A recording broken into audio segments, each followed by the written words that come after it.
Okay, so we are on 3B of the practice test and asks what does the value of f of 9 represent? Well, the 9 part represents the decibels, right? So what we found that at f of 9 equals 3062.7. So to me that means that at 9 decibels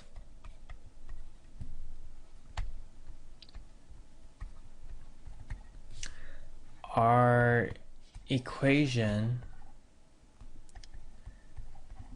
is saying there is, so you gotta think of what does that 3062 represent? Represents how many crickets there are. 3602.7 crickets